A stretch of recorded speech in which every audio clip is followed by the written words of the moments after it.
hendaknya boleh bermajlis kepada siapa saja selama yang disampaikan Quran dan hadis. Rasulullah bersabda mensifati kaum Khawarij. Kata Rasulullah SAW apa Pak tentang orang Khawarij? Yaqra'unal Quran. Mereka membaca Al-Quran dan bahkan menghafal Al-Quran. Yaquluna min qawli khairil bariyah. Mereka juga membawakan sabda-sabda Rasulullah SAW. Yamruquna minad din, tapi mereka melesat dari agama. Kama yamruqu sahmu minar ramiyah, seperti melesatnya panah dari buruannya. Ternyata Rasulullah mensifati orang Khawarij itu bawa Quran, bawa hadis. Tapi subhanallah orang Khawarij Rasulullah sebutkan apa? Melesat dari agama. Yang salah ini Quran atau hadisnya atau apanya yang salah Pak? Pasti yang salah pemahamannya. Makanya kalau ada orang berkata yang penting ustadz itu bawa Quran dan hadis, belum cukup. Kenapa? Buktinya Rasulullah mengabarkan tentang kaum Khawarij, dia bawa Quran, bawa apa? Hadis. Dan ternyata hasilnya malah melesat dari agama. Aneh. Makanya Rasulullah SAW mengingatkan dalam hadis yang lain tentang pentingnya mengikuti pemahaman siapa? Pemahaman para sahabat, para tabi'in, para tabi'ut tabi'in. Al-Quran juga mengingatkan itu. Dalam surat At-Taubah 100, "Was-sabiqunal awwaluna minal muhajirin wal ansar, walladzina taba'uuhum bi ihsan, radhiyallahu anhum wa radu'an." Dan orang-orang yang pertama kali masuk Islam dari kalangan muhajirin dan ansar, dan orang-orang yang mengikuti mereka, mereka siapa di sini? Muhajirin dan ansar. Allah ridho kepada mereka. Dan mereka pun ridho kepada Allah. Allah ridho kepada muhajirin dan ansar, dan Allah ridho kepada orang yang mengikuti muhajirin dan ansar. Berarti kebalikannya, Allah tidak ridho kepada orang yang tidak mengikuti muhajirin dan ansar.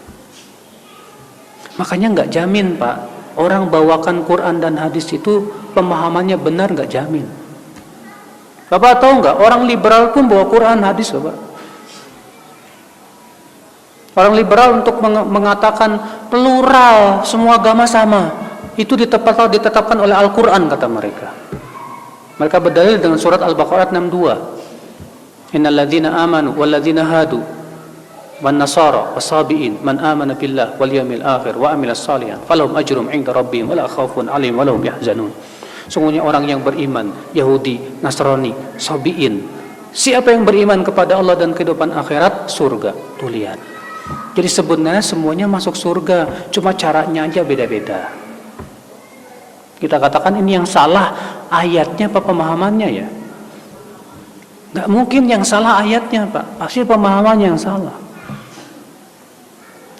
Makanya dari itulah ya akhi, ya, nggak cukup kita katakan yang penting dia bawa Quran dan hadis. Kita katakan kita lihat pemahamannya sesuai dengan pemahaman siapa. Kalau dia pahami dengan akalnya sendiri bahaya Pak, bahaya. Makanya Umar bin Khattab bertanya kepada Ibnu Abbas, "Hai Ibnu Abbas, aku merasa heran," kata Umar bin Khattab. "Heran apa ya Amirul Mukminin? Ini kita umat Islam ini Qurannya satu, nabinya satu, kiblatnya satu. Tapi kenapa kok bisa pecah belah ya?" Apa kata Ibnu Abbas dengan jawaban yang luar biasa? "Hai Amirul Mukminin, kita para sahabat belajar bersama duduk di majlis Rasulullah. Kita melihat bagaimana Rasulullah mempraktekkan Quran, bagaimana Rasulullah menafsirkan Quran, dan kita memahami langsung dari Rasulullah SAW. Dan nanti akan ada suatu kaum yang mereka memahami Quran dari pemahaman sendiri. Kalau mereka sudah memahami dengan pemahaman sendiri, ikhtalafu, saat itu mereka pasti berselisih." Subhanallah, jawaban Ibnu Abbas radhiyallahu anhu arba. Makanya akhi, sebaik-baik pemahaman siapa? Sahabat. Ya. Itu yang sudah terjamin. Ya udah, kita gali pemahaman para sahabat dalam kitab-kitab para ulama banyak, alhamdulillah. Maka setiap akidah yang tidak sesuai dengan akidah sahabat wajib kita tolak. Iya, setiap pemahaman agama, pemahaman terhadap Al-Quran dan hadis yang tidak sesuai dengan pemahaman para sahabat wajib kita tolak. Karena itu pasti salah. Ya. Ikhwata Islam azani Allah wa iyyakum. Ya, saya pernah Pak waktu Jumatan di Jakarta itu ada seorang khatib membawakan ayat dan menafsirkan ayat. Innamat taubatu 'ala Allah lilladzina ya'maluna su'a bijahalah. Sesungguhnya taubat di sisi Allah hanyalah untuk orang yang melakukan maksiat karena kebodohan. Apa kata dia?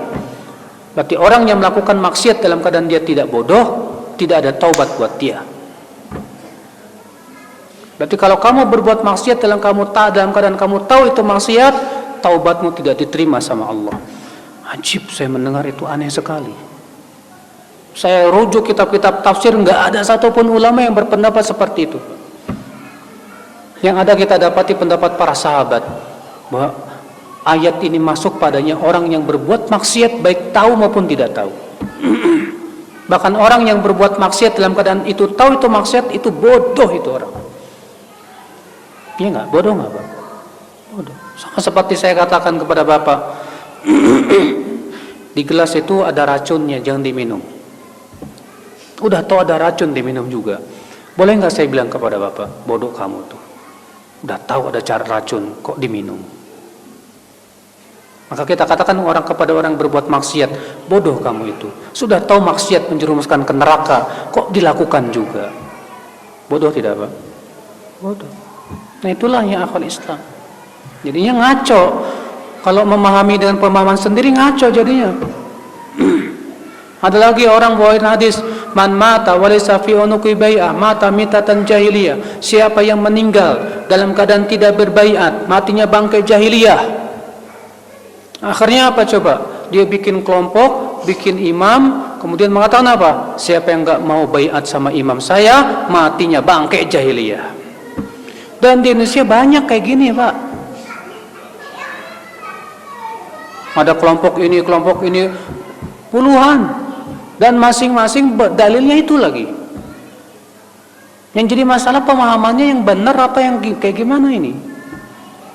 Setelah kita lihat rujuk bagaimana praktek para sahabat, para tabi'in dan para ulama, tidak seperti itu.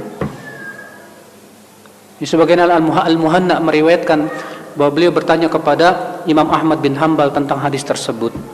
Man mata walaysa alaihi imam. Siapa yang meninggal dalam keadaan tidak punya imam, tidak berbaiat kepada imam, matinya bangkai jahiliyah. Maksudnya apa Imam Ahmad? Apa kata Imam Ahmad? Atadrimal imam. Tahu enggak siapa yang imam yang dimaksud dalam hadis tersebut? Hu an yaqula kullu muslim hadza imam. Itu yang diakui oleh setiap muslim itu imam. Bukan hanya satu kelompok tertentu. Ini pemahamannya Pak, yang harus kita luruskan. Makanya sekali lagi ya, nggak cukup hanya sebatas membawakan Quran dan hadis. Sampai kita lihat pemahamannya sesuai nggak dengan pemahaman salafus salih.